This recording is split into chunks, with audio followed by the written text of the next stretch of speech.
السلام علیکم دوستو، ابن عربی رحمۃ اللہ علیہ کا تعلق عربی خاندان سے تھا جو مشہور خاندان حاتم طائی سے جا کر ملتا ہے۔ آپ کا پورا نام الشیخ الاکبر ابن عربی تھا۔ آپ کی والدہ کا تعلق بربری قبیلے سے تھا جو مراکش میں ابھی بھی موجود ہے۔ یہ قبیلہ تصوف کے لیے بہت مشہور تھا۔ مقامات غوثیہ مناقب غوثیہ میں ایک واقعہ تحریر ہے۔ آپ کی پیدائش ہی ایک کرامت تھی جو آپ کے والد محترم ایک دفعہ حج کی ادائیگی کے بعد بغداد میں قیام کیا اور پیر پیراں شیخ عبدالقادر گیلانی کی خدمت میں حاضر ہو کر دعا کی درخواست کی کہ میرے لیے دعا فرمائیں، اللہ مجھے بیٹا عطا فرمائے۔ غوث پاک رحمۃ اللہ علیہ اپنی نظر بصیرت سے پہلے ہی جان گئے اور کہا، تمہارے نصیب میں اولاد نہیں۔ ابن عربی رحمۃ اللہ علیہ کے والد کے اصرار پر غوث پاک رحمۃ اللہ علیہ نے فرمایا، میں قبلے کی طرف منہ کر کے دعا کرتا ہوں، تم میری کمر سے اپنی کمر لگا کر بیٹھو۔ پھر شیخ عبدالقادر گیلانی رحمۃ اللہ علیہ نے دعا فرمائی اور کہا، جاؤ اللہ تمہیں بیٹا عطا کرے گا۔ اور پھر 16 رمضان المبارک 560 ہجری کو ابن عربی پیدا ہوئے۔ اس وقت آپ کے والد گرامی کی عمر 88 سال تھی۔ آپ کے والد ولی کامل تھے۔ آپ کے والد نے اپنی موت سے 15 دن پہلے ہی فرما دیا تھا کہ میں بدھ والے دن اس دنیا فانی سے کوچ کر جاؤں گا۔ پھر اسی دن آپ کی پیشانی مبارک پر ایک نور ظاہر ہوا جس نے دیکھتے ہی دیکھتے آپ کے جسم کو اپنی لپیٹ میں لے لیا اور آپ کے فرزند الشیخ ابن عربی آپ کی خدمت میں حاضر ہوئے۔ آپ نے پیشانی مبارک کو بوسہ دیا اور ظہر کے وقت آپ کی روح خالق حقیقی سے جا ملی۔ ابن عربی نے 11 سال کی عمر میں احادیث سیکھنا شروع کیا۔ ایک دن آپ کے خواب میں نبی پاک خاتم النبیین حضرت محمد صلی اللہ علیہ وآلہ وسلم کے دیدار کی سعادت نصیب ہوئی جس میں امام مالک بھی موجود تھے، تو امام مالک نے حضور پاک صلی اللہ علیہ وسلم کی موجودگی میں آپ کو حدیث سیکھنے اور سمجھنے کی تلقین کی۔ آپ کا بچپن بڑے بڑے اولیاء اور صوفیاء کی محافل میں دین سیکھتے ہوئے گزرا، جن میں ایک ولی کاملہ فاطمہ قرطبہ کا نام نمایاں ہے۔ ایک دن ابن عربی رحمۃ اللہ علیہ آپ کی خدمت میں موجود تھے کہ ایک عورت زار و قطار روتی ہوئی آپ کے سامنے حاضر ہوئی اور عرض کی، اے ولی کاملہ، میرے چھوٹے چھوٹے بچے ہیں اور میرا شوہر دوسری شادی کے لیے گھر سے نکل پڑا ہے، میرے حق میں دعا کیجیے۔ پھر فاطمہ قرطبہ نے ابن عربی رحمۃ اللہ علیہ سے کہا، دعا کے لیے ہاتھ بلند کرو، میں بھی دعا کرتی ہوں، تم بسم اللہ پڑھو اور میں صرف الحمدللہ شریف پڑھوں گی۔ پھر تیسرے دن وہ خاتون اپنے شوہر کو ہمراہ لے کر آپ کی خدمت میں حاضر ہوئی۔ فاطمہ قرطبہ نے کہا، ہاں بیٹا بتاؤ تمہارے ساتھ کیا ہوا؟ اس نے کہا، میں گھر سے نکل چکا تھا، ابھی راستے ہی میں تھا، اچانک میرے دل ڈوبنے لگا، تھوڑی دیر کے بعد میں نے خود کو اپنے ہی شہر میں پایا اور پھر میں نے اپنی دوسری شادی کا ارادہ ترک کر دیا اور گھر واپس چلا آیا۔ ایک دن امام فخر الدین رازی رحمۃ اللہ علیہ خانہ کعبہ میں تشریف لائے۔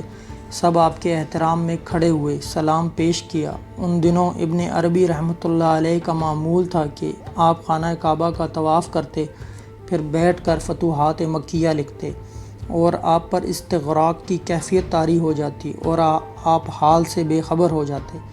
اور جب امام فخر الدین رازی رحمۃ اللہ علیہ خانہ کعبہ تشریف لائے، آپ کی توجہ اس طرف نہ گئی۔ اس وقت ابن عربی کو مکہ میں کوئی نہیں جانتا تھا، لیکن امام فخر الدین رازی رحمۃ اللہ علیہ نے یہ بات محسوس کی اور آپ کی طرف متوجہ ہو کر فرمایا، جو علماء کے لیے نہیں آتے وہ کلا انعام ہو جاتے ہیں۔ یہ سنتے ہی ابن عربی رحمۃ اللہ علیہ کی نظر تیر کی تیزی اور تلوار کی دھار کی طرح امام رازی رحمۃ اللہ علیہ پر پڑی۔ دوسرے دن امام فخر الدین رازی رحمۃ اللہ علیہ نے خانہ کعبہ میں خطبہ دینا تھا، تو جیسے ہی آپ نے خطبہ شروع کیا، بسم اللہ الرحمن الرحیم پڑھی، آپ کی زبان اٹک گئی اور ایک لفظ بھی بولنے سے قاصر ہو گئے۔ آپ بولنا چاہ رہے تھے لیکن بول نہیں پا رہے تھے۔ اسی اثناء میں امام رازی کی نظر ابن عربی پر پڑی اور آپ سمجھ گئے یہ سب کمال ابن عربی کا ہے۔ ابن عربی اس وقت احادیث لکھنے میں مشغول تھے۔ امام رازی نے آپ کی قلم کو پکڑ لیا۔ پھر ابن عربی رحمۃ اللہ علیہ نے بہت پیارا جملہ ادا فرمایا، ہم کلا انعام سے آپ کا کیا کام۔ یہ جملہ سنتے ہی امام رازی رحمۃ اللہ علیہ زار و قطار رونے لگے۔